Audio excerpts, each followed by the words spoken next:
Hello out there in YouTube land, and well, I gotta say, it's Criterion Month, and so sometimes when you're watching these fantastic films, the ones that are basically a film school in a box type of thing, sometimes it's good to clean the palate, and nothing will clean the palate better than the film that we just watched. We watched the fantastic film. I gotta see who directed this. I think it's Steven Tyler. No, not the Steven Tyler that you're thinking of, not the Aerosmith Steven Tyler. God, I hope not. Anyway, no, this is the last Slumber Party. Not to be confused with all those other Slumber Party movies out there that are better than this, or sorority house massacres, or anything written by somebody over the age of, well, 3. The last Slumber Party, first off, has a cast of as a cast of unknowns that would go on to well, this would be the last acting job for almost every member of this cast. I think one of them did a short in 2002 afterwards. That's it. These people pretty much fell off the face of the earth, director, writer included. I'm guessing, after this movie was done and all the peanut butter and jelly was gone, there was like nowhere else to go. Uh, so the movie starts out with heavy metal-ish music, really bad heavy metal music. Don't get excited here. And my God, I totally forgot the beginning. What happens at the beginning, huh? Again? Seriously, I did. This there's a scene at the hospital. Oh, with the scar, Yeah. lobotomy scar. Oh, there's a dude with a lobotomy scar that's... Or that's what we think. We think, anyway.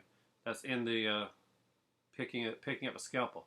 This, you got to watch closely, because you may not see the scalpel enough for the rest of the film. But he picks it up and looks menacingly at the camera. Then he turns out the light in the room that he's in. And I think a nurse's hand or something comes in. And he hides behind the door.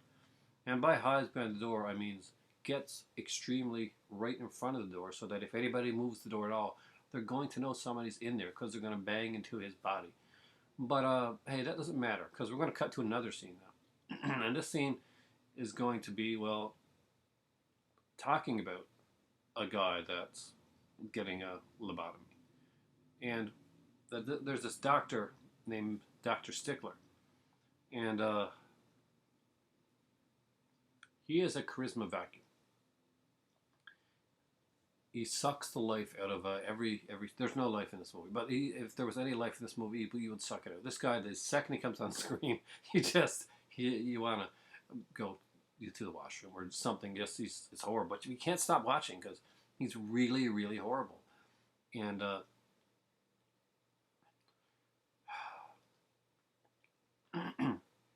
he talks to the nurse about the fact of he had a disagreement with his patient who, for some wacky reason, did not want a frontal lobe lobotomy.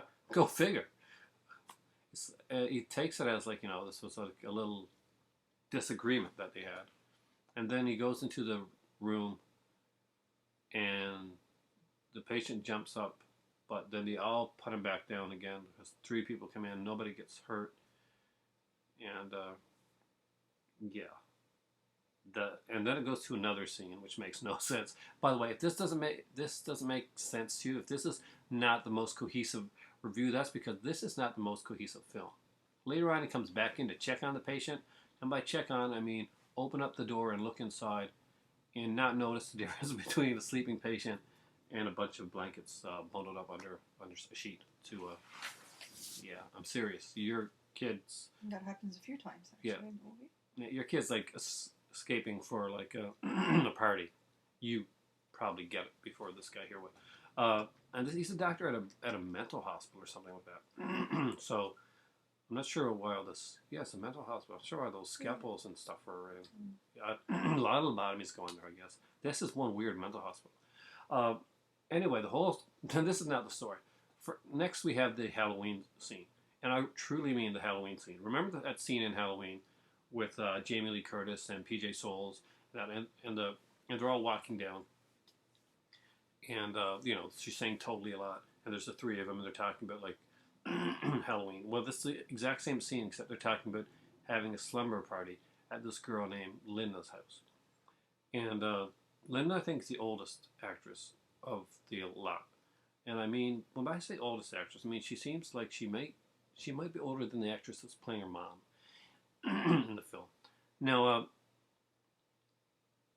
they all walk down the road. I mean, and they do it like come out of school, and it's exactly that. It's the scene from Halloween, but without the good lines.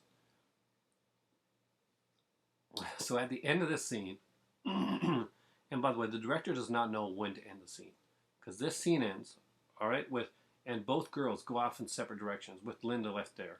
Linda promptly turns around. I kid you not, she turns around from the direction she's walking and walks back towards back towards the school again.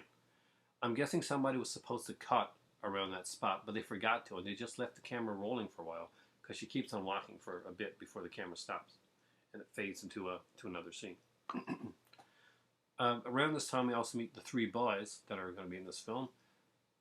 Well, there's four. There's Scott, who Linda likes. There's two jerks that the other girls like for some reason, and there's a guy that they'll just call Science, who they pick on. And by pick on, their way of picking on is throwing objects at somebody. That's what they do. Even when they like somebody. When in the classroom with the girl, they throw something at the girl, and then they laugh hysterically. And then they throw something at Science. Yes, I'm serious. This is what they call this guy. He has no name. And they laugh hysterically. So, obviously the girl's having a slumber party, and these are the guys that they want over there. Except for Science, of course. He's walking around. The killer walks around in like a hospital guard. Like the green thing and the mask and stuff like that. And Science also walks around in that same hospital thing. And the dad, Dr. Stickler, also walks around that same hospital thing. You know. So there's three people with scrubs on. Yeah. So yeah, there's three of them with scrubs on. And they're like, I guess maybe it's to make us think that one of the other people could actually be the killer. Like they were going to be tricking us or something like that. No. Well, sort of. We'll get to that. So they start to have their slumber party. And usually when you think of a slumber party, it's when the mother and father are out and stuff like that. But no, they decide a great time to have a slumber party and have buzz over is a time when both of the parents are going to be home. So the dad comes home and says he's going to bed with the mom, who's been there all along, but she must be really deaf because there's a shitload of noise going on in the background and stuff like that. And I don't know, maybe she's a raging alcoholic and she's like been on a bender and she's passed out. That's the only thing I can think of at this point. So 10 seconds later, we see the boys having some beers outside of a convenience store, and up walks the dad that you just saw go to bed, and he says he's there to get orange juice because he has to get orange juice on the way back home from a hospital emergency, and he says hospital emergencies are real pains in the ass. Yeah, I know he was going to sleep. And I know he was going to the hospital, not coming back, so getting the orange juice then didn't make much sense, but then Science shows up and they throw a beer can at him. He offers to buy them some orange juice and then goes off to the hospital. Now, at this point, the movie turns into a horror film. There's the killer. The killer comes and... Do I have anything here for this? It's gotta be something. Here's the pen. Here. This is gonna be my scalpel.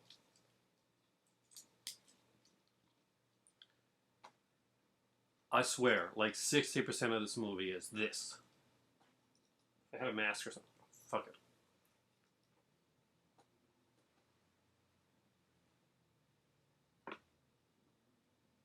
I kid you not. This is like 60% of the film. And he's got a scalpel, he's got his like mask on, and he's doing this.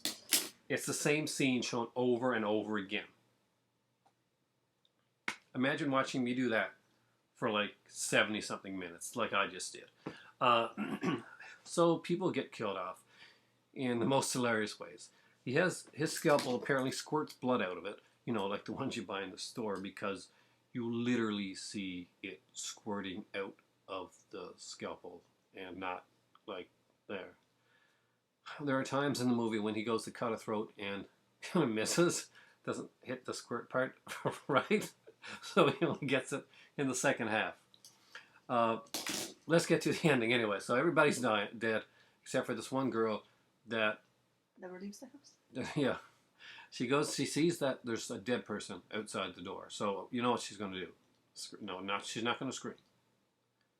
Uh, she closes the door. No, from the inside. She closes the door from the inside, and then she walks out and she sees there's some more dead people, and she reacts like I'm saying this right now. Her reaction, there's no words being said. So then she walks downstairs and she gets a knife. And she's still pretty casual. You know, she's seen everybody else is dead. Actually, one of the girls has been stabbed. Literally gets up and says, you know, go get some help. I mean, somebody's got to say it to this girl. She's been walking around for 10 minutes in the house doing absolutely nothing. And she totally ignores the girl who falls down dead again. And she walks into the room and stabs the only living person in the house, Scott, who has just appeared to date Linda. Because the idea of the guy's fun, by the way, was breaking into the house. You know, for fun, to have sex with girls. Time. No, separately. You got to do it separately. You've got to do this separately for some reason. So she walks around the house again. And she gets kind of, I guess she's kind of upset and stuff. Though she never shows it. She looks kind of stoned, or she's on smack or something like that. Kind of like, remember in Train Spotting? She kind of acts like the characters from Train Spotting when they're high. So she goes back, she gets another knife. No, she doesn't leave the house yet. She gets another, but then she goes to try to unlock the door. Well, open the door, but she's locked in. She tries one door, the back door, and no, there's nothing in front of the back door, and she's locked in. You got that? Okay, she's locked. She can't open. She doesn't go to unlock the door. She doesn't hit the thing that unlocks the door. She turns the knob, doesn't open. Holy crap! How do I get out of this house? That she looks out of the open window. Does she? Yeah. She can't get out. Yeah, she can't get out of that. She just can't get out. She opens up another door, and there's like this dead body, and it's like blood all over the place, and it's right out. You know, he's kind of hanging there like that. He disappears, and then in the next scene, when so she stabs the guy anyway. She stabs the killer, and the father comes home, Dr. Stickler, and he hasn't brought the orange juice. He gets some milk out of the fridge. I don't know. Maybe it's in the car. He wanted milk. He says, you know, fuck your orange juice, lady. I'm guessing at this point, I'm like thinking backstories in my head to make this movie more interesting. I'm like, he's really upset with his wife, and they're going to get a divorce, and that's why he's working all these late hours. So he's saying, screw you with the orange juice. It doesn't matter. No, that's not happening. That's just in my head because I'm suffering through this movie. Got to do something to stay sane at this point. So he doesn't see any of the dead bodies. The guy apparently is still there, and he gets a call on the phone, and he notices that the first phone is cut. He's like, And then he goes to answer. There's like 50 phones in this house. There's like 2 phones in the bathroom alone, right next to each other. So finally, after going to the third phone, he picks up, and he's like, yes. It's like, oh, we wanted to let you know first that the patient they're going to give a lobotomy to, he's escaped, and he's probably headed towards your house. Have you called the police? No, we thought we should call you first. Oh, thanks. So I'll be right there. Like, screw my family. So there goes. That's perfect for my theory on him, like being emotionally attached from the family. Oh, I don't know. Okay, I'm adding stuff in here, but so he goes into his car. I mean, he looks at their car. There's another car in the driveway that he doesn't know. That looks like it's the kid's car from earlier. He's like, hmm. And then he sees a ladder up by his daughter's like window, and he's like, hmm. And then he goes to the hospital. He leaves. He doesn't fuck the home. Doesn't matter. Don't care. No. You know, mysterious car, ladder, cut phone cord, escaped psycho, hospital time. He gets to the hospital. He goes in. He gets into the elevator, and the killer is there, and slices his throat. I don't know how he got there. Yeah, we don't know, but we can figure this out because right now, this is when the big shocker comes into it. Okay, so the girl wakes up, and this was all a dream. She said, I had the most horrifying dream, and I'm like, yeah, you telling me? I just watched your horrifying dream. And she said, and there's this killer, and he's killed everybody. And then there's a call, and it's like, oh, guys escaped from the hospital with a thing, and so he calls his daughter. Daughter's like, you gotta lock all the doors. So locking all the doors means knocking no doors. The daughter walks outside, because everybody's alive now. So all that was a dream. And then we see the guy in the surgical outfit he sneaks into the house in such a way that it would be impossible. She would have to be legitimately blind. Actually, even a blind person would be able to tell this person is sneaking into the house. You would sense it, but this girl doesn't. And then we see her die, and they're at the front door, again, getting ready for this slumber party. And the credits roll as just at the enter of the house. So that's the last slumber party. That's my pain. That's my suffering. If you've seen this movie, please let me know. I don't recommend it unless you're really, really masochistical towards the type of movies that you watch. If you want a really, really crappy movie, and you're thinking, Jesus, I haven't seen anything that's... Well, the riff tracks. There's a riff tracks on this one that's really good. I'd suggest, the riff tracks of it, you buy the riff tracks version of it. It's the only way to sit through this movie. Because watching this movie without it, oh my God. It is the worst, and that's not just bad acting. I mean, like, this is probably some of the most horrible acting you've ever seen. Worse than Ed Wood. And The Room has better cinematography and shooting and more logic than this movie has. The Room, guys. Birdemic has better characterization than this movie. That kid in Troll 2, the one that says, oh my God, that guy? Still a better actor than anybody in this film. The Last Slumber Party. If you're going to see it, support the guys at Riff Tracks, buy it from them with an awesome Riff Tracks commentary, because that's the only way to do it, because this movie here is painful. It's still Criterion month. That's definitely not Criterion. But hey, Criterion also put out Armageddon and the Honeymoon Killers too, so those guys aren't exactly blameless. Thanks for watching, and for me right now, I've just finished watching that movie, and if there ever was a time for some kind of mind-altering drug, unfortunately, I don't do those, but I do caffeine. So for me, it's time for tea.